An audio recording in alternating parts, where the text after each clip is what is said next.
le damos la palabra a doña Anabel para que nos dirija una introducción. Adelante, doña Anabel. Bueno, buenas noches a todos. Primero que nada, las disculpas del caso por los problemas técnicos que hemos tenido, ¿verdad? Darles las gracias a los compañeros del Departamento de Contabilidad por esta iniciativa, así como al compañero Héctor, el coordinador técnico. Y por supuesto a Sofía Ellen, que es la que nos va a estar hoy moderando y hablando sobre un tema pues muy importante dentro de nuestro ámbito económico y social que vive este país en este momento. Creo que como ciudadanos responsables pues tenemos que ser responsables en eso y escuchar las diferentes ponencias para poder darnos pues un punto de vista de nuestra situación económica que vive Costa Rica en este momento. Agradecerle a todos de antemano y las disculpas del caso y muy bienvenida, Sofía. Y muchas gracias por toda la tolerancia y el rato de estarnos esperando. Muchas gracias. Hola. No se preocupen. Yo encantada que conversemos aquí un ratito. Tal vez para efectos de orden y ya que estamos ingresando bastantes personas y la idea es generar pues un poco de conversación, les pediría por favor que cuando tengan deseos de hacer alguna intervención, pues levanten la manita ahí para ir interrumpiendo en algunos momentos a Sofía y pidiéndoles el pase para que nos planteen las preguntas y ella pueda también ampliar sus ideas. Sin más preámbulos y para aprovechar al máximo el tiempo, ya tenemos una hora de retraso. Adelante, Sofía, la escuchamos y queremos disfrutar de sus conocimientos. Muchísimas gracias por estar con nosotros. Gracias. Bueno, yo voy a mostrarles como algunas cositas de algunas ideas que quisiera dejar sobre la mesa como una especie de introducción y más bien me gustaría que entonces, pues después de esos minutitos pudiéramos intercambiar preguntas y comentarios y aprovechar que tal vez acá podemos lograr algo que en el Facebook no, ¿verdad? Que es que alguien puede hacer la pregunta y que puede haber como algún tipo de intercambio. Entonces, voy a hacer como ese punteíto de ideas y las personas que nos acompañan, pues, si quieren pueden ahí como ir preparando algo que tal vez les gustaría que profundice o toque o un tema o algo así y yo con gusto lo trato. En el punteíto que les decía como introducción, que era algo que comentaba al principio, pues nada, recordar que esto creo que es importante y es un elemento fundamental para poder solucionar un problema. Hay que identificar sus causas, ¿verdad? Entonces, bueno, hay que poder identificar cuáles son las causas de la crisis que tenemos. Evidentemente, la pandemia afectó de ahí porque las medidas que tuvieron que tomarse, las restricciones, el miedo de la gente, la desconfianza, una serie de dinámicas que ahí claramente implicaron más una economía contraída, una actividad productiva más achicada, muchas empresas quebrando, otras más endeudándose para sobrevivir y medio aguantar.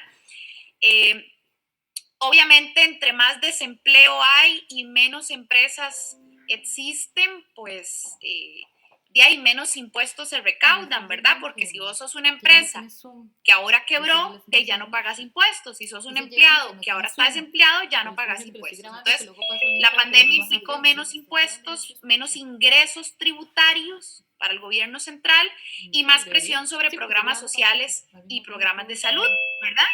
Porque hay, por ejemplo, resulta que acá el Estado tuvo que invertir más en poder atender con la caja a las personas enfermas, más presión en programas sociales como el Bono Proteger, que lo pidió casi 1 millón de personas, que se dio muy mal, que lo dieron, o sea, a veces hay gente a la que nunca le llegó, otra gente a la que solo le llegó una vez, pero la cosa es que todo esto son gastos, ¿verdad? Entonces la pandemia de ahí genera una situación paradójica, que es que con la actividad productiva contraída, con quiebras y caos económico, hay menos ingresos, pero de ahí la situación de salud es peor, entonces hay que gastar más en salud y gastar más en atender a los hogares en crisis. Entonces, eso hace que el déficit fiscal empeore, ¿verdad? Las finanzas públicas empeoran porque mientras reciben menos ingresos, al mismo tiempo tienen que gastar más.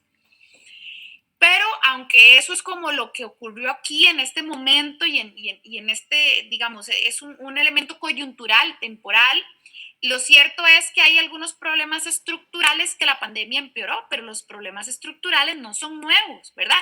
Aquí el desempleo hace mucho rato tenía una tendencia al alza muy peligrosa. En los últimos 10 años hicimos más que triplicar el desempleo.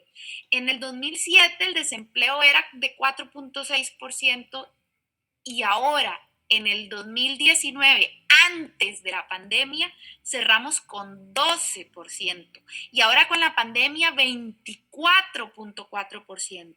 ¿Ok? O sea, el desempleo venía disparadísimo desde antes de la pandemia y la pandemia lo que hace es empeorarlo todavía más. Pero es un problema que ya existía. Ya teníamos también problemas en asuntos fiscales y tributarios, fraude fiscal, mal uso de fondos públicos, salarios muy bajos en el sector privado. Entonces, hay una serie de problemas estructurales que existen desde hace muchos años y no resolvemos. Pateamos la bola y la pateamos y la pateamos y nada que atendemos el problema. Entonces, la pandemia llegó y lo que hizo fue empeorar esto, pero el problema ya existía desde antes. Y una vez que uno identifica algunas causas, entonces puede ir a solucionarlas. Pero además otro mensaje que creo que es importante y me gustaría dejar sobre la mesa en esta conversación de hoy, es que sí es cierto que tenemos un problema serio, ¿verdad? Que no es un invento, es un problema serio de verdad. Este grafiquito es la evolución del déficit fiscal, en realidad lo que se llama el balance financiero del gobierno central. Estos 2 años son los únicos 2 años que hemos tenido superávit. El superávit significa que el gobierno tiene más ingresos que gastos. El déficit significa que el gobierno tiene más gastos que ingresos, ¿verdad? Esto es como una foto de los últimos 14 años, ¿verdad? La mayoría del tiempo hemos vivido en déficit. Un déficit bajito es controlable, sostenible, si la deuda no está disparada, pero de ahí vean qué problema, ya los últimos años el déficit sí se nos voló, se nos disparó. Y la deuda también viene disparándose, está la deuda pública, ¿verdad? La deuda del gobierno central. Recordemos que el gobierno central es el poder ejecutivo, el poder legislativo, el poder judicial, el Tribunal Supremo de Elecciones, la Contraloría General de la República, la Defensoría de los Habitantes. Lo que sucede con las finanzas del gobierno central nos interesa a todos y a todas, especialmente a las personas que tienen algo que ver con un colegio, sean estudiantes, profesores, administrativos, compañeros de conserjería, comedores, seguridad. Tiene que ver con nosotros este número, porque si no, si estos números no se arreglan, pues no hay plata para los colegios, así de simple. Si estos números no se arreglan, no hay plata para la beca Avancemos, ¿ok? Entonces, lo que sucede con las finanzas públicas nos importa y el problema es gigantesco. En el 2018, hace 2 años que discutíamos la reforma fiscal, el problema era que el déficit iba a llegar a 6. Bueno, ahora el déficit va a llegar a 9, ¿ok? Es el tamaño del broncón y les decía yo que la deuda, vean cómo está, va para arriba. Y esto es hasta el 2019, pero en realidad el Ministerio de Hacienda estimó que este año vamos a cerrarlo con más del 70% del PIB de deuda pública. O sea que lo que le debemos a los prestamistas equivale al 70% de todo lo que se produce en el país. Estos dos números, sumados al del desempleo, hablan de un país en crisis abiertamente y de cosas que no se pueden seguir ignorando. No podemos seguir ignorando que las finanzas públicas tienen que arreglarse. No podemos seguir ignorando estos números. Y lo otro es recordar un poco, como parte de esta especie de punteo rápido del contexto en el que estamos, quería contarles o recordarles un poquito de qué trata este asunto del Fondo Monetario, que el gobierno dijo que retiraba el borrador para negociar, pero es un borrador, ¿verdad? La idea de ir a negociar sigue ahí. Y pues el FMI es el Fondo Monetario Internacional, es un prestamista internacional, ¿verdad? Que tiene de diferentes tipos de préstamo, como un banco, ¿verdad? Usted va a un banco y le dicen, bueno, ¿querés, no sé, una tarjeta de crédito? ¿Querés un préstamo de vivienda? ¿O uno pequeñito para carro? O, ¿verdad? Hay diferentes tipos de crédito. Bueno, igual el Fondo Monetario Prestamista tiene diferentes tipos de crédito. Este crédito al que vamos a aspirar como país es el que se llama instrumento de servicio ampliado, así se llama ese tipo de crédito. Y básicamente lo que esta palabrería significa es que tenemos que condicionarnos, es decir, tenemos que prometer cumplir ciertas cosas para que nos den la plata, ¿verdad? Y ese es el pleito en el que hemos estado en las últimas semanas, que el gobierno había presentado un borrador donde venían todos aquellos impuestos y todas aquellas cosas, que era su propuesta original para luego poder negociar con el fondo y decir, bueno, esto es lo que vamos a aprobar, denme la plata, ¿verdad? Eso se le cayó, retiró ese primer borrador, pero no se ha eliminado la posibilidad de negociar con el fondo este préstamo. ¿Cuánta plata nos darían? 1.750 millones de dólares. Eso es cerca de 1 billón de colones, millón de millones, que equivale a cerca del 3% del PIB. ¿Ok? Ese es el tamaño del préstamo que pediríamos. Y nos lo van dando de a poquito en los siguientes 3 a 4 años y luego lo tenemos que pagar entre los siguientes 4 y 10 años. ¿Ok? Entonces, esto es como para ponernos un poquito en contexto, como de lo que tenemos enfrente. Entonces, primero, una crisis que tiene, sí, la pandemia la afectó, pero causas estructurales no resueltas que hay que resolver sí o sí. Hemos llegado a un punto serio de déficit, de deuda, y en este escenario, el gobierno no ha decidido atacar las causas estructurales, sino que lo que dice es voy a pedir prestado porque de ahí, pues evidentemente estoy quedándome sin dinero. Y entonces la pregunta del millón es, bueno, ¿y qué hacemos? ¿Cómo arreglamos este embrollo? Yo creo que hay que solucionar las causas, ¿verdad? Un préstamo lo que va a hacer es darte liquidez, darte plata un rato, pero no arregla los problemas. Y tenemos que arreglar los problemas porque realmente ya estamos llegando a números muy peligrosos y si seguimos por ese camino en cuestión de unos meses, pues aquí va a haber un desastre financiero y no tenemos que llegar a eso. Necesitamos un poquito de estabilidad, necesitamos arreglar problemas no resueltos de muchos años. Ahora, eso puede sonar como muy difícil, ¿verdad? Como imposible, porque imagínate, mira los problemones que hay que arreglar, o sea, puede sonarnos algo simplemente imposible, como de otro mundo. Pero yo me di a la tarea de buscar en tablitas, poner aquí en tablitas, algunos ejes de trabajo posibles con proyectos de ley puntuales que ya existen, y eso es muy importante, y por eso lo hice así adrede, porque lo que yo quisiera demostrar es que sí se puede y que los proyectos de ley ya existen, pero no avanzan, y no avanzan porque no hay voluntad política, pero aquí no hay que descubrir el agua tibia, ¿ya? Eso ya hay proyectos. Vean, por ejemplo, para lograr un sistema tributario progresivo. ¿Qué significa progresivo? Progresivo significa que cada quien contribuye según su riqueza, según sus posibilidades. Si usted no tiene nada, no debería pagar impuestos. Si tiene muy poquito, de ahí casi que no debería pagar nada. Si tiene un montón, debería pagar mucho más. Esta es, digamos, progresivo es la forma elegante de decir que el rico pague como rico y el pobre como pobre. Para lograr un sistema tributario progresivo hay que hacer varias cosas. Y yo punteo aquí 5 acciones concretas con proyectos de ley asociados que permitirían avanzar en esa dirección. Por ejemplo, estos 2 proyectos de ley, 22034 y 21883, están en la Asamblea Legislativa, no avanzan, no caminan. Permitirían gravar a las grandes riquezas. Eso incluye a salarios y pensiones de lujo, pero también incluye las utilidades de las grandes empresas territoriales y de los grandes contribuyentes nacionales, de forma tal que los tramos más altos de riqueza pongan más. ¿Ok? Se puede hacer temporalmente, se puede hacer de manera permanente, para eso es la negociación. Lo que pasa es que nos hemos convertido en un país que pareciera que la Asamblea Legislativa es incapaz de negociar con los actores sociales, no quiere, no lo hace, solo con algunos, y entonces de ahí no se logran entablar diálogos respecto a estos temas. Consolidar un mecanismo de renta mundial. Esto se habla mucho, de ahí les cuento que hay un expediente en la Asamblea Legislativa con casi 30 firmas. Imagínense la cantidad de diputados que quieren esto, pero aún así no avanza. Aún así la misma Asamblea Legislativa que presenta el proyecto de ley no lo quiere ver. Es que es muy interesante lo que está pasando en la Asamblea Legislativa, porque yo sé que aquí le tiramos mucha cosa al gobierno, que dicho sea de paso, no es de mi agrado ni mucho menos. Me parece que el gobierno es incapaz de liderar procesos, lamentablemente. No lo logra. Pero es que la Asamblea Legislativa aquí se rasga las vestiduras y tampoco resuelve.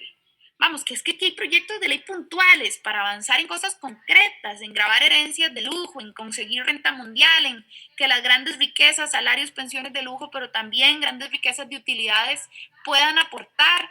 Ahí están los proyectos de ley, pero no caminan, ¿ok?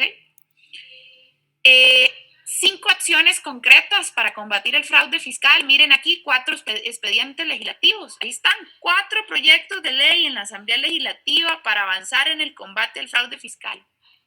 Ahí están presentados. Eso es que algún diputado llega, lo presenta y el resto de diputados no les interesa, no lo ven nunca, entonces no lo aprueban, no avanza, no lo sacan. ¿Ok? Sofía. Pero les cuento que ahí están. ¿Sí? Dime. Tal vez para ir incluyendo las preguntas y metiéndonos en la dinámica de conversatorio, ya que estás planteando las alternativas y las opciones, quería plantearte dos cosas. Una de parte mía y otra de parte del compañero Raymond Gutiérrez, que lo está analizando ahí en el chat. De parte mía, yo quería conversarte acerca de tus propuestas de antes de la reforma fiscal que se concluyó con la huelga del 2018. Durante esas manifestaciones y en ese contexto, vos decías que esa reforma era insuficiente y que probablemente en un par de años, tal y como se produjo, ¿verdad? El gobierno tenía que llegar a pedirnos más, aunque ahora lo han contextualizado por la situación de la pandemia. Ya explicaste que no hay una relación directa, sino que desde un principio la reforma fiscal, aquella que se planteó con la ley de fortalecimiento, era insuficiente. Tal vez si pudieras profundizar sobre esto y si estabas pensando en aquel momento en estas mismas propuestas o habían en ese momento otras alternativas más allá de las propuestas que estás ilustrándonos acá. Y en el chat el compañero Raymond nos plantea acerca de la posibilidad de renegociación de la deuda interna con utilidades del Banco Central, que también se ha escuchado en algunos corrillos. Sin embargo, hay algunos otros economistas con los que también has departido en algunos momentos, como Gerardo Corrales o Eli Feinsack, o hasta la misma ex ministra de Hacienda, que dicen que esa alternativa no es posible, que eso nos podría conducir a una crisis que dispararía el tipo de cambio, entre otras serie de situaciones. Tal vez si te puedes referir a esas dos cositas. Sí, quizás voy a terminar de puntuar las cosas porque te digo que, por ejemplo, el Banco Central lo tengo incluido en una lámina adelante. Y creo que muchas de las dudas que ustedes van a tener respecto a las propuestas más sonadas posiblemente ya las están aquí. Pero dejo anotado lo que me preguntas de la reforma fiscal para referirme a eso dentro de un minutito. ¿Ok? Digamos, estas, porque van a ver, ya van a ver por qué lo estructuré de esa forma. Estas de acá, contra el fraude fiscal, a propósito de la pregunta que me haces de la reforma fiscal, son cosas que hacen falta, pero además aquí hace falta digamos, anotar un más aquí abajito, porque algo que ha hecho mucha falta también es que hace 3 años que en la Asamblea Legislativa está el informe de los papeles de Panamá, de los Panama Papers. Tiene 3 años de estar en la Asamblea Legislativa ese informe. Salió de la comisión, pero el plenario nunca lo vio. Y eso no es casualidad. Ese es uno de los informes investigativos más importantes en materia de fraude fiscal que han existido en Costa Rica. ¿Ok? Pero no sale. La Asamblea Legislativa no lo ha visto en el plenario 3 años después. ¿Ok? ¿Por qué yo insisto en este tema? Porque lo que pasa aquí es que este no es un tema de moda, ni mucho menos. No. Es que el fraude fiscal tiene un tamaño de entre el 6 y el 8% del PIB. ¿Ok? Son más de 2 billones de colones, billones de millones, ¿ok? 2 billones de colones. Ese es el tamaño del fraude fiscal en Costa Rica. Entonces, esto no es un chiste, hay que arreglarlo.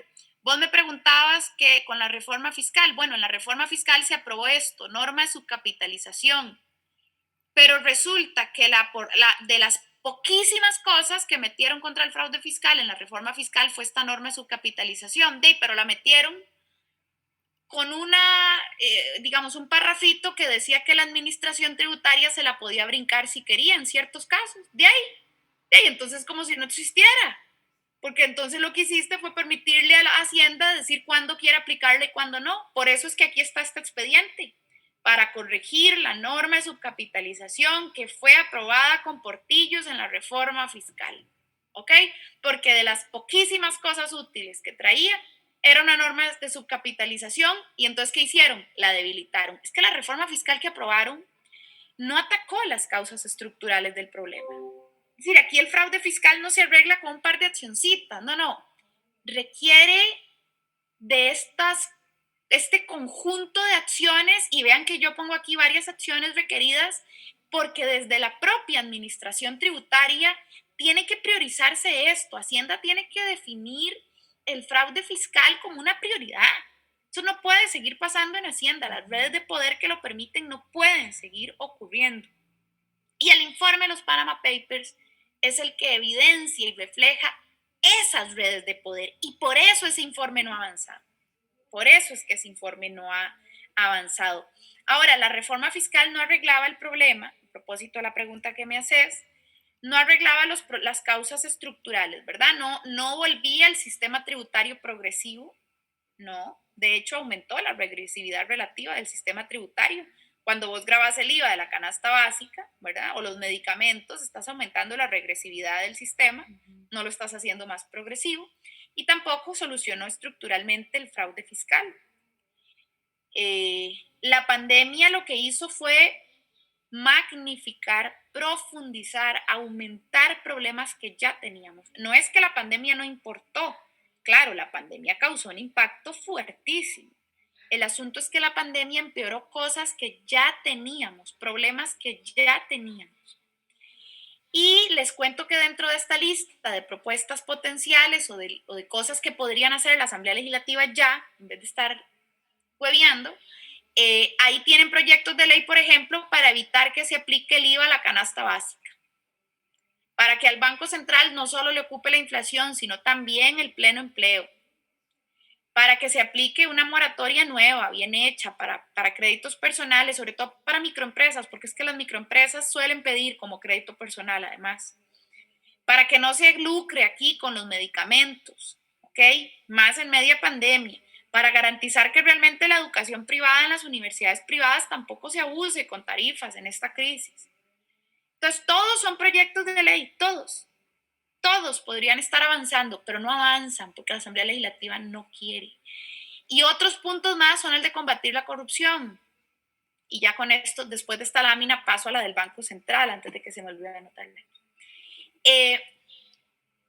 Este combatir la corrupción no es porque suene muy bonito nada más, no. Es que los fondos públicos se tienen que usar bien, porque son escasos. ¿Cómo no vas a usar bien los fondos públicos? ¿Cómo vas a soltar dinero por una autopista que se suponía que tenía que tener 6 carriles en todo el tramo y que lo único que tiene son 2 carriles porque los 6 carriles solo los tiene en donde cobra el peaje?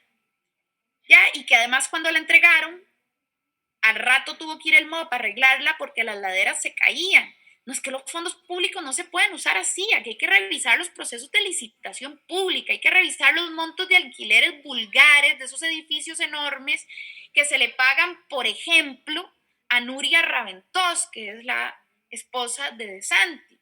Ven, es que lo que pasa en esto es que aquí hay redes de poder muy grandes, ¿ok? Y aquí hay 4 proyectos puntuales de ley sugiriendo o solucionando cosas que permiten la corrupción. ¿Saben de dónde salen estos proyectos de ley? Estos 4 proyectos de ley salen de la investigación del cementazo. Ahí los diputados se dieron cuenta de que había que corregir esto. Entonces algunas diputaciones presentaron los proyectos de ley, pero pasa como suele pasar en la Asamblea. Presentan el proyecto de ley y luego se desentienden del asunto. Ya ahí quedó y no avanzan. Por ejemplo, yo les decía, tienen 3 años de no ver el informe de los Panama Papers. Aquí hay un proyecto de ley para obligarlos a que vean los informes de las comisiones investigadoras. ¿Y por qué es eso? La Asamblea Legislativa, una comisión hace una investigación buenísima, encuentra las redes, logra poner nombre y apellido a los problemas y entonces el plenario nunca lo ve y deja que se entierre el tema. No, tiene que verse el informe. Que la Procuraduría de la Ética, cuando emita un criterio, se cumpla. En el cementazo, la Procuraduría de la Ética advirtió que eso no tenía que hacerse. y a nadie le importó. Le pasaron por encima porque sus criterios no son vinculantes. Ven, entonces, aquí hay algunos sectores que de repente te dicen, es que la eficiencia en el gasto público y no sé qué, y no sé cuánto. Ok, hablemos de eficiencia en el gasto público. Combatamos la corrupción. Ah, caray, no, ya esos proyectos de ley ahí no, ya esos no avanzan. Y al compañero que me preguntaba sobre la auditoría, sobre la deuda pública. El asunto de la deuda pública es muy delicada. Vean que yo cuando les mostré la grafiquita, en amarillo está la deuda interna, lo que le debemos a prestamistas locales, y en naranjado está la deuda externa, lo que le debemos a prestamistas internacionales como el Fondo Monetario, el BID, el Banco Mundial, etc. La mayor parte de nuestra deuda no es externa, es interna. Le debemos a prestamistas locales. ¿Quiénes son esos prestamistas locales? Hay actores privados, sí, pero también son entidades públicas. La Caja o el ICE, cuando tienen superávit, le prestan al gobierno central. ¿Ok? Jupema le presta al gobierno central. Es uno de los prestamistas. Entonces, ojo cuando decimos que aquí no hay que pagar la deuda. Suave, la mayor parte de deuda es interna. ¿A quién no le vamos a pagar la deuda? Ah, caray, son nuestras propias empresas. ¿Ok? Entonces, yo lo que creo que hay que hacer respecto a la deuda pública es una auditoría. La auditoría es una revisión para garantizar, para verificar. A ver, suave, que no me hayan jugado chueco, que no me hayan cobrado de más. Cuando usted hace una auditoría, entonces ya puede saber dónde renegociar esa deuda. Cuál deuda se puede renegociar y cuál deuda no se puede renegociar. Entonces hay que ser muy cuidadosos con el trato de la deuda.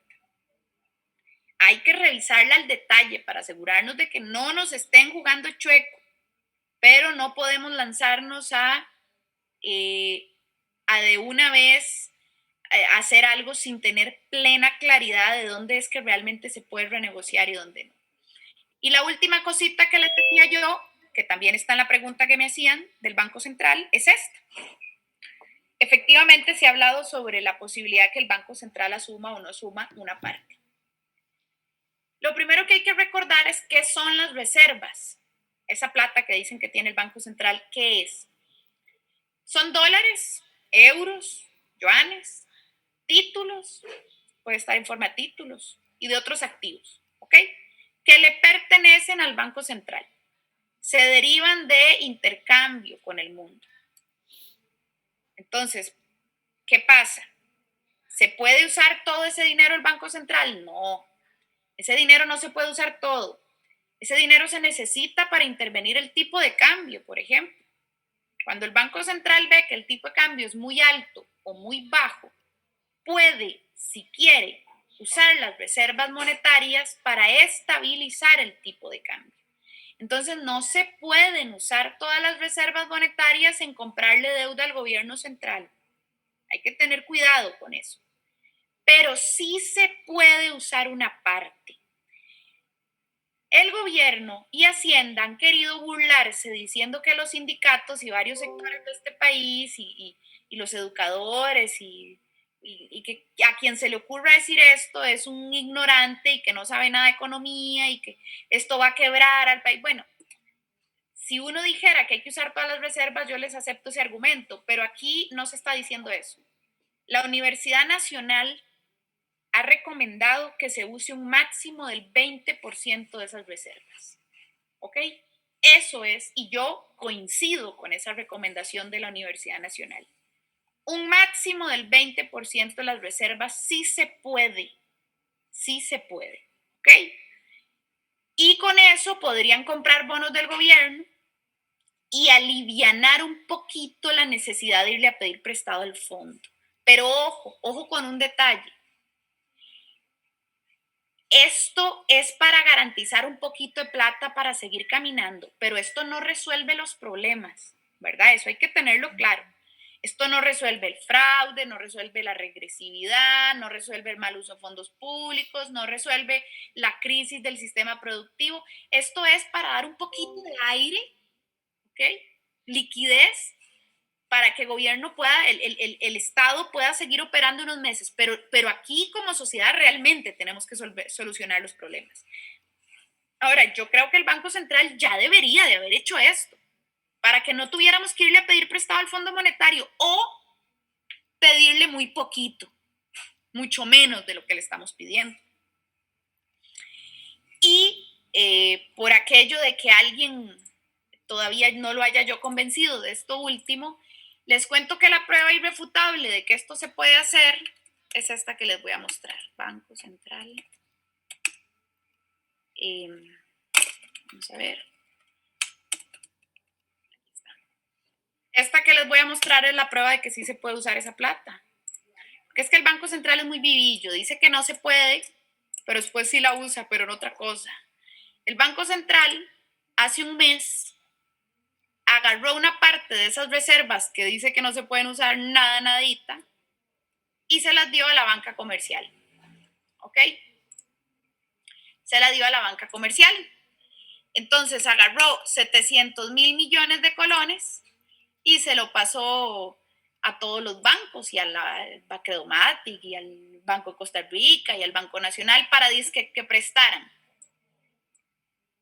Pero de ahí, el problema que hay ahorita de crédito no tiene que ver con, no es que el Banco Nacional no tenga plata para prestar, ¿ok? Es que la gente no califica para los préstamos, porque están muy endeudados y porque aquí hay una crisis tremenda y no tenés ingresos, ¿ven?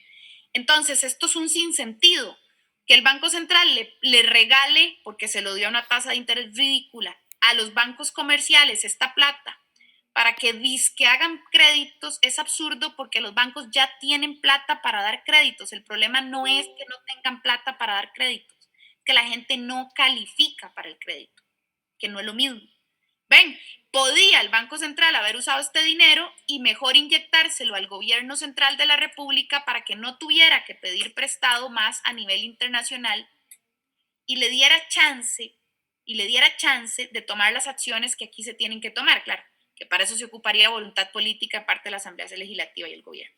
Entonces, ese es un poco el debate sobre el Banco Central.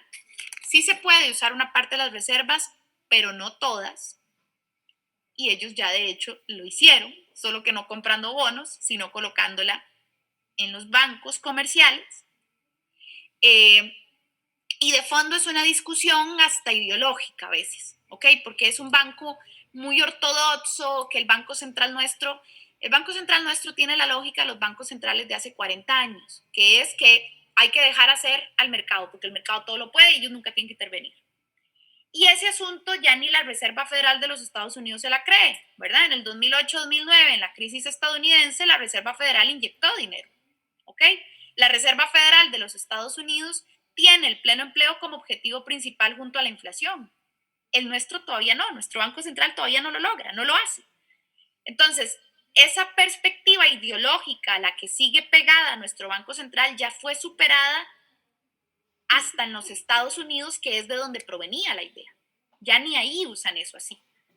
Entonces, lo que ha pasado es que nuestro Banco Central se ha quedado un poquito anquilosado en la historia de los últimos 40 años. Esos son como algunos puntitos que ponía sobre la mesa y de ahí ahora sí, si ustedes quieren, pueden, si no toqué algo, pueden, Tal vez, que no sé, que profundice o algo así, no sé. tal vez, Sofía, te comparto unas preguntas que me ha pasado aquí la compañera de contabilidad de los estudiantes de contabilidad del nivel 1, que algunos están por ahí conectados, me imagino. ¿Ah, sí? Igual reiteramos que también pueden ir anotando sus preguntas en el chat. Sí. Hay algunas de estas preguntas que ya les diste respuesta, pero igual voy a leerlas bueno, por respeto a los muchachos, ¿verdad? Sí.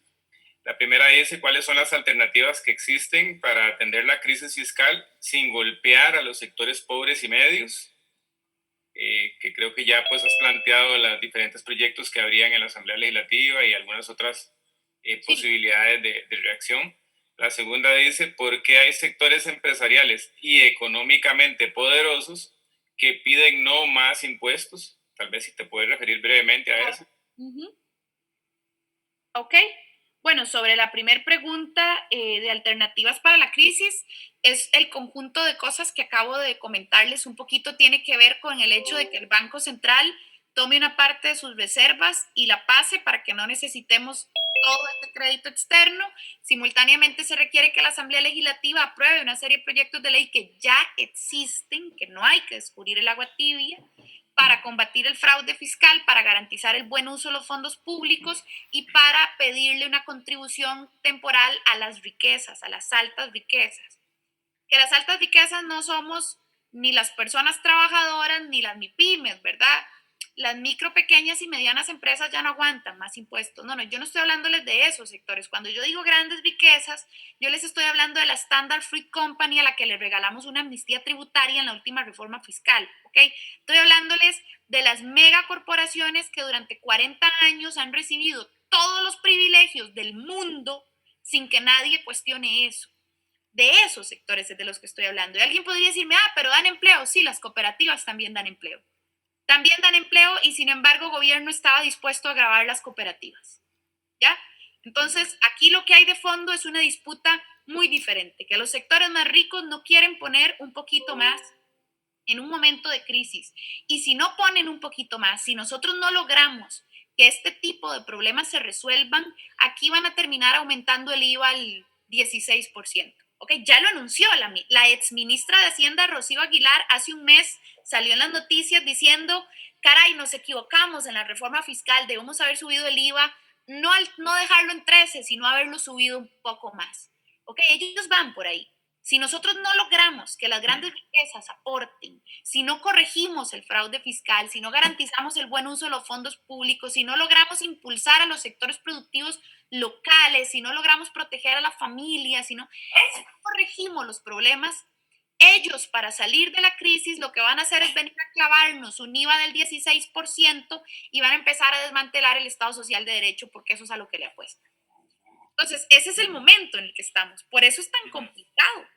Por eso es tan complicado con tanta hambre y con tanto desempleo que realmente uno comprende el enojo de la gente. Es que hay zonas que no están comiendo bien y esa es una realidad. Entonces, no se puede como nada más ignorar lo que nos pasa y me parece que nuestros políticos, tanto de la Asamblea Legislativa como el gobierno, tienen esa tendencia. ¿Por qué las élites dicen no más impuestos? Esa es una muy buena pregunta. ¿Y por qué no quieren poner más? ¿Ya? Que nosotros los mortales digamos no más impuestos es por razones muy distintas a porque las élites no quieren más impuestos. Es decir, claro que ustedes y yo no queremos más impuestos porque ya tragamos un IVA fuertísimo. En mi caso, yo soy trabajadora independiente, entonces además lidio con Hacienda permanentemente. Las microempresas es un dolor de cabeza coexistir en Costa Rica. O sea, aquí los sectores más pequeños y las personas trabajadoras están hasta aquí de cargas tributarias. Esa es la realidad, ¿ok? Los sectores más ricos es muy interesante porque yo escucho vocerías de las élites corporativas decir, aquí hay demasiado impuesto. ¿Pero de qué me está hablando, amigo? Si usted trabaja, su empresa, usted es dueño de una empresa, vocero de una empresa que opera en zona franca, usted no paga impuestos porque la zona franca no paga impuestos. Yo le puedo aceptar a una MIPYME que me diga está hasta aquí de impuestos. Se lo puedo aceptar porque la microempresa sí que está hasta aquí, ¿ok? Las microempresas tienen unos exentos base, ¿sí? Tienen unos exentos base. Pero anda a ponerte un negocio. Yo tengo muchísimos amigos muy cercanos y queridos que tienen negocios propios. Y una compañera, por ejemplo, dueña de un restaurante en media crisis, tuvo que pagar la patente como si aquí no hubiera una crisis caótica. Una cafetería súper chiquitita, a la que la MUNI le cobra 3 tejas de patente, ¿ok? Y que se las cobró con todo y pandemia después de 3 meses cerrada con 0 ingresos y al borde de la quiebra. O sea, esa es la realidad del pequeño en Costa Rica, se vuelve insostenible en el tiempo. Entonces, es muy diferente. Lo que pasa es que suena muy bonito, pero yo lo que me pregunto es impuestos para quién. A mi criterio, ya ni los hogares más pobres ni las clases medias dan para más impuestos. Pero los sectores más ricos tienen que contribuir. Lo que sí es cierto es que de la mano de eso tenés que combatir el fraude fiscal, porque ahí si vas a seguirle echando plata al hueco, a la bolsa, pues la bolsa está llena de huecos de ahí. O sea, tenés que arreglar los huecos de la bolsa también. Entonces, vean que es un problema, por eso yo hablo de estructural y de integralidad. Es un problema que requiere varias acciones conjuntamente para poder solucionarlas. Tal vez ya que te referiste un poquito a lo del desmantelamiento del Estado Social de Derecho, hay una pregunta muy interesante acá de uno de los chicos que habla casualmente sobre un punto al que creo que no te has referido, que es algo que plantean algunos otros colegas tuyos, como lo es la venta de instituciones públicas, como el caso que el gobierno ha defendido más, que es VIXA y FANAL. Sin embargo, hay otros que han ido un poco más allá, hablando de lo que ellos llaman activos de verdadero valor, como el Banco de Costa Rica, el INSS, inclusive el ICE. Y si esto aportaría o no en la solución fiscal, en la solución de la problemática fiscal. Y te voy a, digamos, lanzar una siguiente pregunta también, que creo que ya las ha profundizado, que tiene que ver con el hecho de que si la crisis fiscal se relaciona, sí o no, con lo del COVID. Y una tercera, que también la planteamos al inicio, de por qué si en el 2018 se aprobó una reforma fiscal, que en aquel momento las empresas sí aceptaron nuevos impuestos como el IVA, y además porque seguimos en crisis y en aquel momento nos decían que con la reforma fiscal nos iban a solucionar el problema.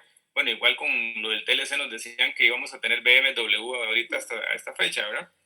Entonces el compañero dice que él quiere que le expliques por qué si en el 2018 se aceptó toda aquella reforma, por qué ahora se ha suscitado todo un movimiento social contrario a los impuestos y contrario al Fondo Monetario. Y una última para cerrar las participaciones que tengo por acá.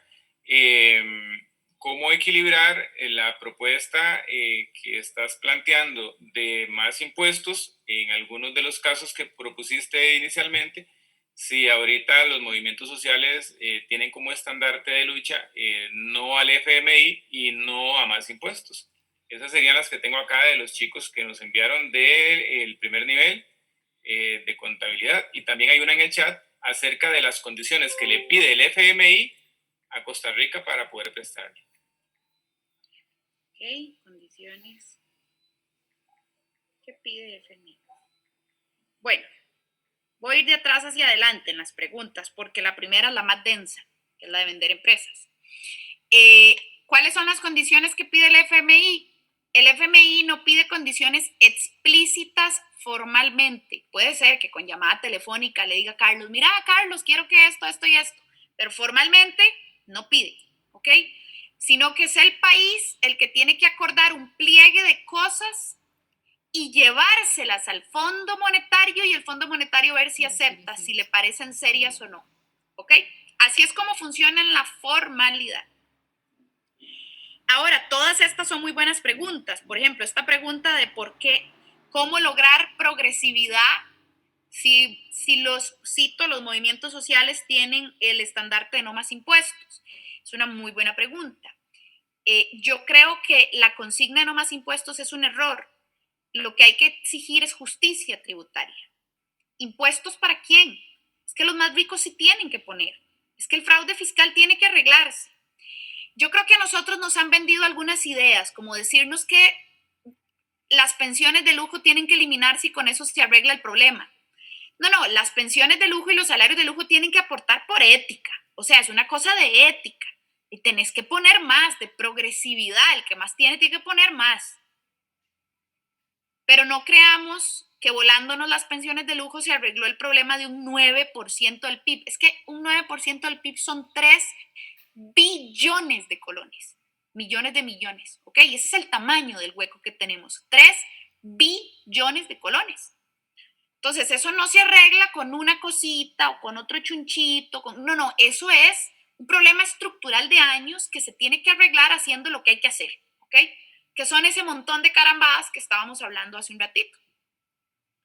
Entonces, ahora es muy interesante la percepción de movimientos sociales, ¿verdad? Porque, por ejemplo, yo he estado en diferentes encuentros y los movimientos sindicales sí tienen por consigna justicia tributaria, no más impuestos, ¿ok? Otros colectivos tienen no más impuestos. Lo que pasa es que yo puedo entender que la gente de a pie no quiere más impuestos, tiene razón. Lo que pasa es que las élites leen eso muy diferente. Ellos están pensando en otra cosa, las élites. ¿verdad? Entonces, yo creo que de fondo comprendemos, creo yo, de hecho, el CONARE de las universidades hizo una encuesta que publicó hace como 3 semanas, se las voy a buscar y se las voy a poner acá.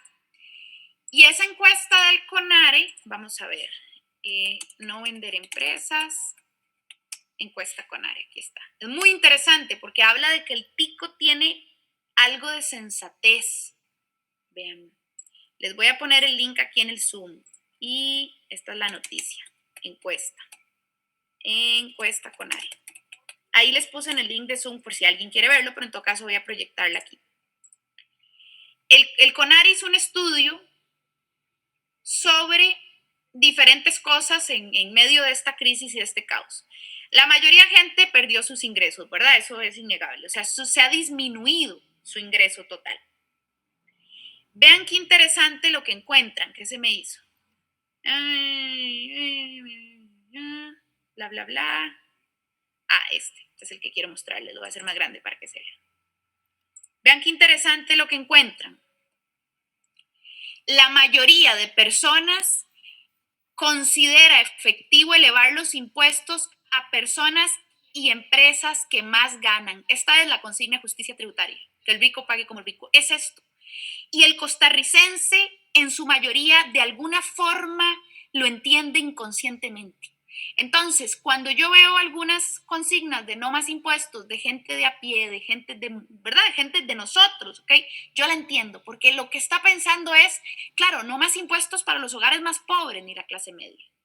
Pero creo que tenemos que lograr ser un poquito más explícitos, tenemos que mejorar esa comunicación, porque sí tienen que poner los más ricos sí tienen que poner.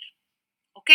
Y vean qué interesante, es que estas encuestas yo sé que no las muestran en Canal 7, Repretel, ni esos medios, pero estas encuestas hablan de que el tico tiene sensatez. El tico, de cierta forma, comprende esa cosa llamada justicia tributaria. Y vean qué interesante que por ahí dice esto. Vender empresas públicas, el 56%, es decir, la mayoría, considera que vender empresas públicas sería nada efectivo para arreglar la crisis. ¿Ok? Y esta encuesta, ahí se las puse en el chat, ustedes la pueden luego leer con todo el detenimiento que gusten. Esta encuesta es muy interesante porque yo creo que lo que tenemos que hacer es mejorar la comunicación. Es decir, tenemos que aprender a hablar como mejor. Porque en realidad en nuestros inconscientes comprendemos que el rico debería pagar como rico y el pobre como pobre. Es que es una cosa como de lógica. O sea, Alfredo González Flores hace 100 años lo intentó y le dieron un golpe de Estado. En Costa Rica hay un siglo de intentar hacer esta carambada tan lógica y no se logra. Y sea como sea, ahí está, lo tenemos. Lo que a lo mejor nos hace falta es como pulir la consigna o la forma en la que la decimos, pero creo que ahí está. En el 2018, la pregunta que decían, en el 2018 nos dijeron que se arreglaría el problema, ¿por qué ahora sí hay movilizaciones? En el 2018 hubieron movilizaciones muy grandes, eran sobre todo sindicales, ¿ok? También existieron otros colectivos que acompañaron, pero en su gran mayoría fueron sindicales. Y eso es importante porque más allá de si de si a ustedes les cae bien o mal, un sindicato o no, que ahí tengo que decir una cosa, ¿verdad? Yo sé que a nosotros los medios nos han construido de que el sindicalismo es albino, pero albino es una persona, es un ser humano, una persona que representa un sindicato que se llama ANEP, que ANEP es un sindicato importante al que yo respeto mucho, pero es de los más chiquititos. Aquí hay sindicatos enormes que, por cierto, son los de los profesores de secundaria y primaria, los sindicatos de salud. En Costa Rica hay sindicatos del gremio de enfermería, hay sindicatos del Poder Judicial, hay un montón de estructuras sindicales. Entonces, yo sé que en Costa Rica, cuando uno dice sindicato, la persona de una vez lo que se imagina es la figura del vino y dice, no, ese chavalo me cae mal. Pero esto no se trata si me cae mal o si me cae bien un sujeto, una persona. Más allá de cómo me caiga a mí una persona, no se trata de eso. El sindicalismo es una cosa enorme, enorme, que está agrupada en un montón de colectivos, con un montón de gente y con un montón de representaciones. Si aquí hay estudiantes, bueno, los profesores de secundaria de ustedes y de muchos colegios salieron a las calles en el 2018 a decir, esa reforma fiscal no arregla el problema, no la arregla, queremos otra, den otra, nos van a pedir un sacrificio enorme y no van a arreglar nada. Bueno, y eso fue lo que pasó. Eso fue lo que pasó. Muy triste, es muy triste que la pandemia lo que hiciera fue empeorar algo que ya iba a ocurrir. Pero ¿qué le vamos a hacer? Nadie esperaba la pandemia lo que hizo fue adelantar algo que iba a pasar. Esa reforma fiscal no arreglaba los problemas estructurales.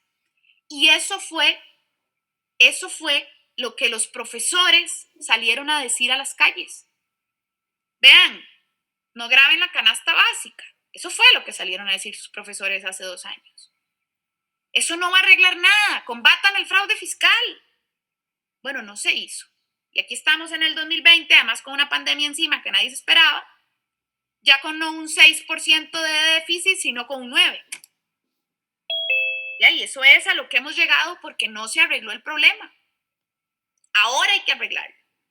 Ahora no tenemos que volver a permitir que nos hagan caer en la trampa de hacernos asumir sacrificios enormes que no arreglan nada porque no atacan las causas estructurales, porque ni la Asamblea Legislativa ni el gobierno tienen ganas de comerse la bronca, de ir a las redes de poder que en este país permiten el fraude fiscal. Es que yo creo que no dimensionamos a veces el tamaño de este asunto, pero les voy a mostrar esta otra noticia.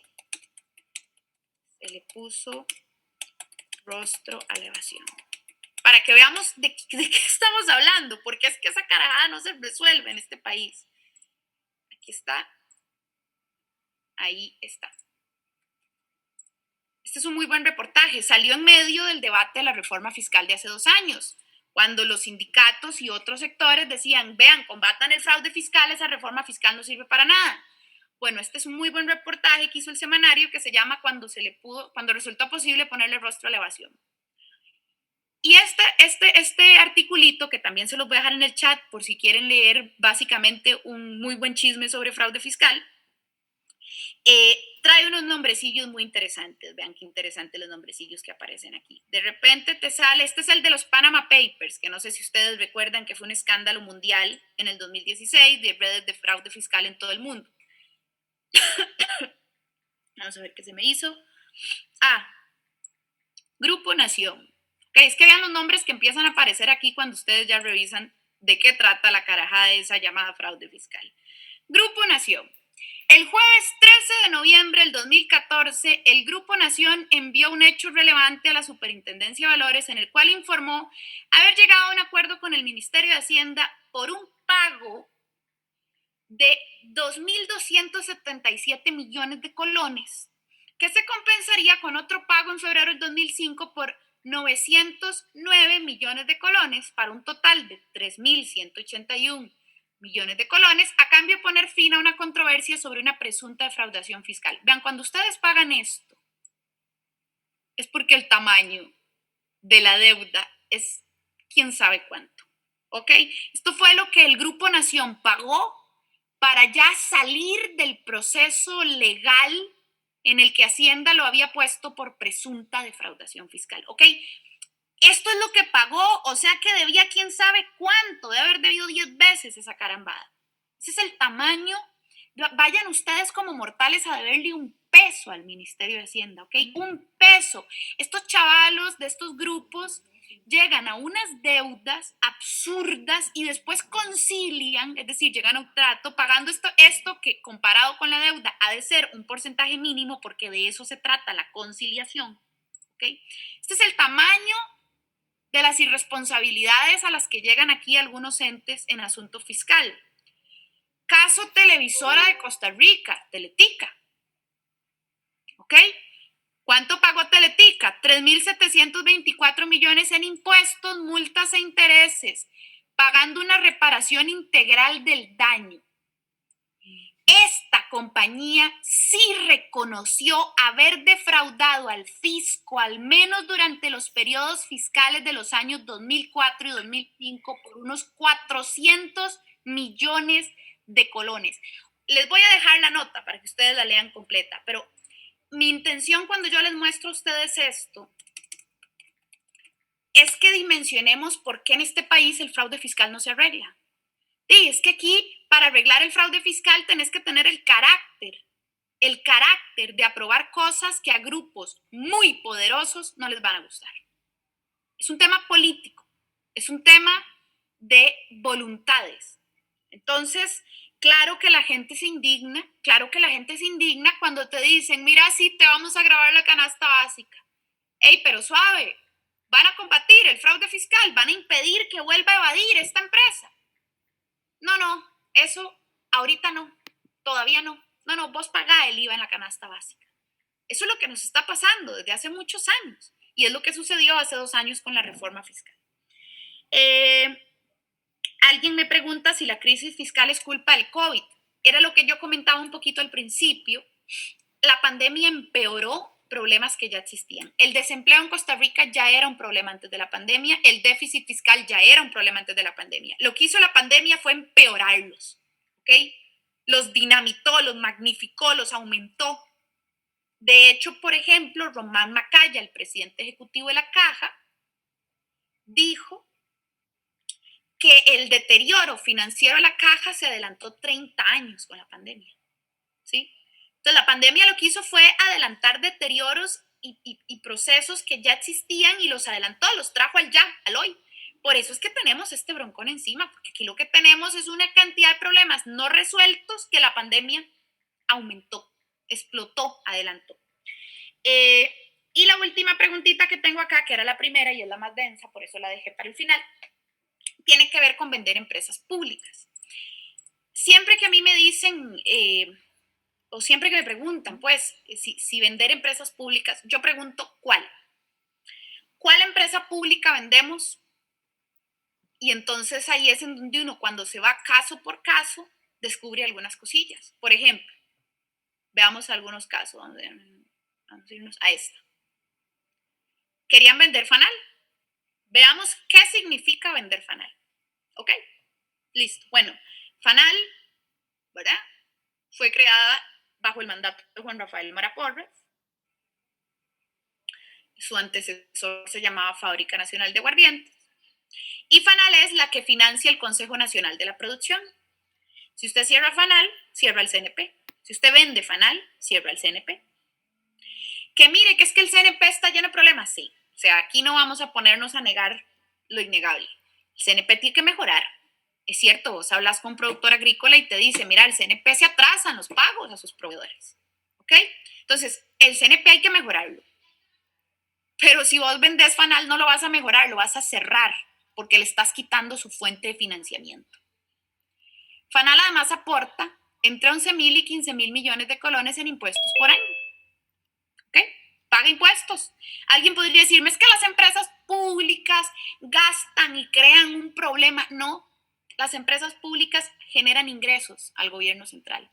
Porque los salarios de los empleados de las empresas públicas no se pagan con fondos de impuestos, ¿no? Los pagan esas mismas empresas públicas vendiendo bienes y servicios, como cualquier empresa. Una empresa vende un producto y con lo que gana, entonces eso paga los salarios, ¿ok? Igual funcionan las empresas públicas. Venden un producto y con lo que ganan, pagan salarios y otros costos. Entonces, no es cierto que un solo salario de Fanal, de Recope, de Elice, de los bancos, un solo salario de esos no se paga con impuestos. Eso es mentira. Yo sé que eso a veces ha sonado y yo he escuchado a alguna gente decir, es que los salarios del ICE, no, los salarios del ICE se pagan vendiendo los servicios que el ICE vende, ¿ok? Se pagan en el recibo, como cualquier empresa vende un producto y con eso paga los salarios de sus empleados. Eso no se paga con los impuestos que pagamos al gobierno central. Entonces, bueno, Fanal paga impuestos. Fanal le vende además alcohol al costo de la caja. Vean qué increíble, y solo nosotros, ¿verdad? En media pandemia, que la caja no está para pagar más sobreprecios. Ya vieron ustedes el desorden que hubo con las mascarillas, ¿verdad? Que está en investigación y toda la cosa, porque parece que le cobraron por unas mascarillas que no servían ahí una gente, una empresa privada. La caja no está para eso, la caja está en medio momento crítico, sus finanzas en rojo por atender la pandemia, no está para que le saquen plata, ni con cosas que le vengan malas, ni con sobreprecios. De ahí, pero Fanal le vende alcohol al costo, es decir, no le cobra una ganancia. Fanal le vende al mínimo precio posible a la caja el alcohol. Si vos pasás Fanal a manos privadas, ¿qué va a hacer una empresa privada? De ahí va a poner un margen de ganancia. Es decir, va a subirle el precio. O sea que le vas a subir el precio del alcohol a la caja en media pandemia. Es que esas son las cosas. Cuando ya uno se va a los casos concretos es en donde uno dice, suave un toque. Es que el Estado costarricense no es... Vamos a ver, nosotros no hemos vivido en una sociedad pacífica tantos años y con estabilidad social tantos años porque sí. No, es que aquí el Estado Social de Derecho lo ha permitido. Es un Estado Social de Derecho compacto, pensado para lograr atender una serie de necesidades. Que sí, que se ha desmejorado, que sí, que lo han ido desmantelando, que sí, que tiene que mejorarse la calidad de los servicios públicos, sí. Pero hay que ir a El Salvador, hay que ir a Guatemala, hay que ir a Honduras y ver lo que es un país sin nada de esto, sin ninguna de estas redes de apoyo pensadas. Son países invivibles, con estados que además no pueden ni entregar educación ni salud básicas. Otro ejemplo de venta de empresas públicas que he escuchado. Lo he escuchado porque el exministro de Hacienda le puso precio a modo de un ejercicio matemático a 5 empresas públicas, ¿verdad? O sea, estas son las 5 empresas a las que aquí le llevan hambre. Es que empezaron con Fanal y Dixa, pero ellos van por todo.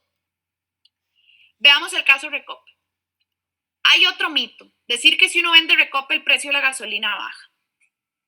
A uno puede caerle bien o mal Recope, lo que ustedes quieran. Pero estos son los datos, está la realidad. Y cualquiera de ustedes se puede meter en la página de Recope, ahorita les paso el link, y ver la estructura de precios. Y en esa estructura de precios de Recope se van a dar cuenta de cómo es que funcionan los precios aquí de la gasolina. Vamos a ver si es culpa de Recope el precio de la gasolina. Veamos. 572 colones el litro es lo que cuesta la gasolina súper. ¿Ok? De esos 572, casi la mitad son impuestos. El impuesto a los combustibles. ¿El impuesto al combustible lo define Recope? No. Es una ley. Cualquiera, sea empresa pública o privada, tiene que pagar ese impuesto. Así Recope sea privado, ese impuesto tiene que pagarlo. Y esos 262.8 colones los tiene que cobrar. Ok. Lo rojo no depende de Recope. Vamos a lo celeste. Lo celeste es el precio internacional del petróleo. El precio internacional del petróleo depende de Recope. ¿Qué es? Que Recope va y le dice a los países productores de petróleo del mundo cuál es el precio que tiene que tener. No. El precio internacional de Recope es un promedio de precios mundiales sobre el cual Recope, que es la refinadora de un país súper chiquitito, no tiene ninguna incidencia. Así que esto también es un precio dado, lo que se llama una variable exógena. Lo celeste tampoco depende de Recope. Es decir, lo rojo y lo celeste no dependen de Recope, eso es casi el 80% del precio del combustible. Veamos los demás colorcitos. En amarillo es el margen de las estaciones de servicio. Eso no tiene nada que ver con Recope, ¿verdad? Esa es la estación ahí donde usted se echa la gasolina, eso es privado. Lo anaranjado es el flete, tampoco tiene nada que ver, es el transporte. Lo morado son subsidios y otros que son ajenos a Recope, son otras obligaciones. Y el verdadero margen de Recope, es decir, lo que Recope influye en el precio del combustible, es lo que está en verde. De 572 colones, el margen de Recope son 47 colones. Y alguien podría decirme, bueno, no importa, vendamos y nos eliminamos, eso nos ahorramos, esos 47, eso no va a pasar. Porque resulta que esos 47 colones son lo que se llaman gastos de operación, reservas de inversión y costos de servicio, que cualquier empresa privada va a tener. Cualquier empresa privada necesita pagar cargas portuarias, necesita hacer la depreciación, la estimación, necesita considerar el flete. ¿ok? Necesita pagar el seguro. Estos son costos que así seas tú una empresa pública o privada, se tienen que pagar. Los tiene que considerar en la estructura de costos la empresa que asuma la tarea. Entonces igual se van a cobrar aunque sea privada. Lo que cambiaría es esto de aquí, que tal vez no se ve mucho, pero está como en moradito, que es la convención colectiva de Recope, los salarios de Recope, que es muy vacilón porque vean qué interesante, vean la importancia de irse a los datos y a los hechos más allá de lo que nos dicen en los medios de comunicación. A nosotros nos dicen es que la convención colectiva de Recope es la culpable del precio. La convención colectiva de Recope son de cada 552 colones de gasolina plus, 5 colones, ¿ok?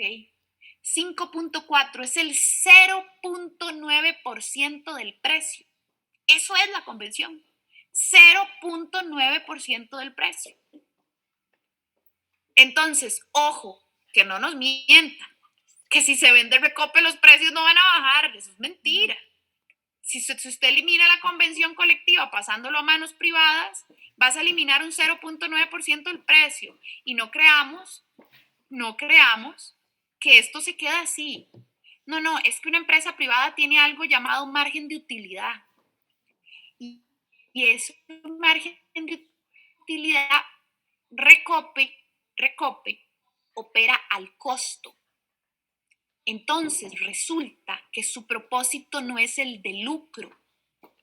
Como su propósito no es el de lucro, aquí no hay algún porcentaje buchón de sobreprecio para lucrar, porque no tiene por propósito el lucro, porque es una empresa pública.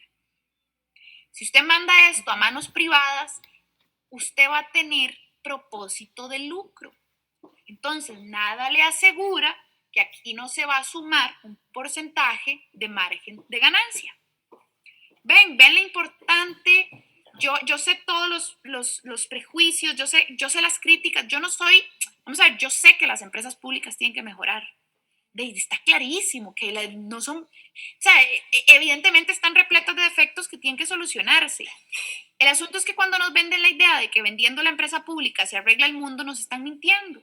Y un ejemplo más, con esto termino, un ejemplo más es el de la banca pública. Primero, que a mí me hace mucha gracia, ¿verdad? Porque le dicen a uno, es que lo público es corrupto por definición. ¿Y quién dice que el Bacromatic es más ético que el Banco Costa Rica? O sea, ¿quién me dice eso? ¿En qué estudio está? Y nada puede asegurar cuál de estas dos es más ética. O sea, privatizar, vender una empresa pública no la vuelve ética. Eso no se arregla así, ¿verdad? Eso es un mito. La banca pública lo que debería, eso sí, es que ahí tiene que haber una limpia anticorrupción y no pueden seguir pasando las cosas que ocurren como el cementazo, ¿verdad? Pero no creamos que eso se arregla pasándola a manos privadas, o sea, eso es absurdo, no se arregla, sí, esto no es más ético que esto, solo por ser privado. Pero además, vean qué problema. A uno le dicen, así se arregla el déficit. Ok. Les cuento que los bancos, por ejemplo, el Banco Nacional y el BCR, aparte de pagar impuestos, pagan algo llamado cargas parafiscales, que son porcentajes de sus ganancias después de impuestos. Entonces, los bancos nacionales y el de Costa Rica no solo pagan impuestos, sino que además pagan cargas parafiscales equivalentes a un 30% de sus ganancias. ¿En qué? Bueno, le pasan un 15% al IBM, un 10% al Infocop, un 3% a la de emergencias, un 5% al CONAPE, hay varias más. ¿Ok? Entonces, ojo, si vos vendés el Banco Nacional y el BCR, se va a perder una parte de esas cargas parafiscales, porque resulta que la banca privada solo pasa el 5% de sus ganancias, mientras que la banca pública pasa el 30% de sus ganancias. Si vos vendés estos bancos, estas contribuciones se pierden en su gran mayoría. ¿Ven? Por eso es que hay que ir caso por caso. Imagínense ustedes lo que es en plena crisis de la pandemia, con los números en rojo de la caja, que es la misma que administra el IBM, decirle que le vas a dejar de pasar el 15% que le pasaba al Nacional y el de Costa Rica porque tuvimos la felicidad de venderlos. Es que no se puede, no se puede hablar de estos temas sin ir al detalle. El detalle en estos temas es lo principal, porque yo sé que estas cosas en lo general a veces suenan muy bonito, ¿verdad? De repente yo escucho a algunos colegas que dicen, es que la teoría dice que aquí hay que vender empresas públicas porque el Estado es malo y entre más chiquitito es más eficiente. Y sí, el librito está chivísima, el librito. Yo también me leí el librito, ¿ok? Pero cuando vos aterrizás a la realidad costarricense, caso por caso, te das cuenta de que el diseño nuestro es muy particular. No en vano ha sido un país que se ha diferenciado del resto de Latinoamérica. Ya hoy, lamentablemente, estamos llegando a grado de pobreza, desigualdad y desempleo como cualquier otro país latinoamericano. ¿Verdad? La Costa Rica, la supuesta Suiza centroamericana, eso se quedó perdido en el tiempo, si es que alguna vez se podría haber hecho realmente esa referencia, pero esa Costa Rica más igualitaria o más equitativa, esa idea, no hay un momento histórico menos atinado para esa idea que ahora. Somos de los países más desiguales del mundo, ¿ok? Eso es en donde estamos ahorita. Entonces, tenemos que pensar muy bien lo que vamos a hacer, porque si no vamos a seguir el camino latinoamericano. Y vamos a ir a dar a donde fueron Guatemala, a donde fueron Honduras, a donde ahí habían hambre, no hay platos de comida suficiente para las familias, en donde no hay trabajo, en donde si sos mujer te matan de la nada y por nada, en donde no se puede, no hay una caja costarricense del seguro social. Si te enfermas, te moriste, anda a ver qué haces en tu casa porque no hay nada más y la salud privada es demasiado cara. O sea, tenemos que pensar muy bien qué vamos a hacer. Por eso yo insisto en ir al detalle, ir al revisar la letra menudita de las cosas para intentar identificar si vamos a meter la pata o no, porque si no aquí podemos ir a dar a donde fue el resto de Latinoamérica. Ok, no, está pues amplísima tu exposición, Sofía. Más bien agradecerte. Ya más bien mis compañeras allá que están en el cole y tienen que desplazarse me están diciendo que ya están un poquito preocupadas por la hora y las restricciones. Yo sé que es un tema amplísimo del cual pues tenés, y de hecho se quedan muchas preguntas y dudas pendientes. Te agradecemos de parte de la administración, de parte del colegio, un montón. Primero por la paciencia, por todo el rato que esperaste y todo.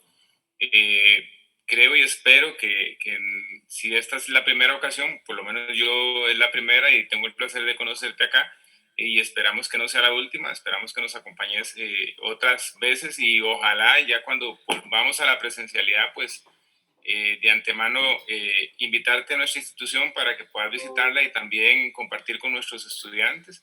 A todos los participantes, han habido 43, 42 personas conectadas durante todo este tiempo y creo que ha sido muy provechoso. Y pues de mi parte, agradecerte de nuevo. No sé si doña Anabel o alguna de las compañeras del departamento de contabilidad tienen alguna palabra ya de cierre y con esto estaríamos concluyendo.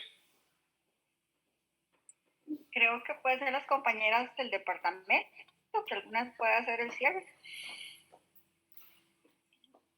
Compañeras del departamento, ahí las veo, adelante. Buenas noches, sí, bueno, muchas gracias a todos, a Sofía, a doña Anabel y a todos los que nos acompañaron.